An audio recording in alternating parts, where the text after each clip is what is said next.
নমস্কার বন্ধুরা, আমার রান্নাঘরে সকলকে স্বাগত জানাই। আজকে বানাবো বাঙালির একটি খুব প্রিয় পদ, আলু পোস্ত। তাহলে দেখে নিই আমাদের কি কি লাগছে। প্রথমে আমি আলুগুলোকে এরকম কিউব করে কেটে নিয়েছি পোস্ত। কড়াইতে তেল দিয়ে দিচ্ছি। তেলটা একটু গরম হলে ওতে আমি কালো জিরে ফোড়ন আর দুটো কাঁচা লঙ্কা ফোড়নে দিচ্ছি। ফোড়নটা একটু ভাজা হলে কেটে রাখা আলুগুলো আমি দিয়ে দিচ্ছি।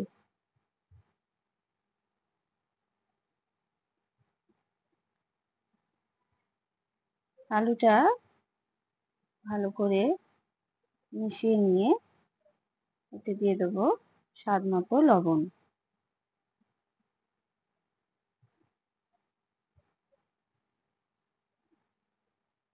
এরকম করে আলুটা ভেজে নিতে হবে।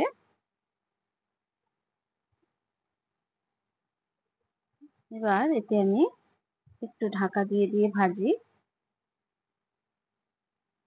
দেখো আলুটা ভাজা ভাজা হয়েছে, অল্প ভাজতে হবে। এবার আমি এতে জল দিয়ে দিচ্ছি আলুটা সিদ্ধ হওয়ার মতো। দেখো এতটাই জল দিতে হবে। এবার এটা আমি ঢাকা দিয়ে সিদ্ধ করে নিয়েছি আলুটা। দেখো পুরো সিদ্ধ হয়ে গেছে, একদম নরম হয়ে গেছে। এইবার আমি পোস্তটা বেটে রেখেছিলাম, এই বাটা পোস্তটা আমি এতে দিয়ে দেবো। পোস্তটা আলুর সঙ্গে ভালো করে মিশিয়ে নেব। বাটি ধোয়া জলটা আমি ভালো করে দিয়ে দিচ্ছি।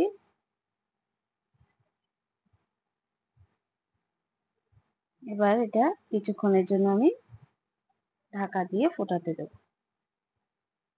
দেখো জলটা অনেকটাই কমে গেছে, একদম রেডি হয়ে গেছে আমাদের আলু পোস্ত। গরম ভাতের সঙ্গে এই আলু পোস্ত অসাধারণ একটি পদ। তোমরা এরকম করে বানিয়ে খেও বন্ধুরা, আর কেমন হয়েছে কমেন্ট করে জানিও। বাঙালির একটি সেরা পদ আলু পোস্ত। আমার চ্যানেলে রান্নাগুলি যদি তোমাদের ভালো লেগে থাকে তাহলে চ্যানেলটিকে প্লিজ সাবস্ক্রাইব করে দিও।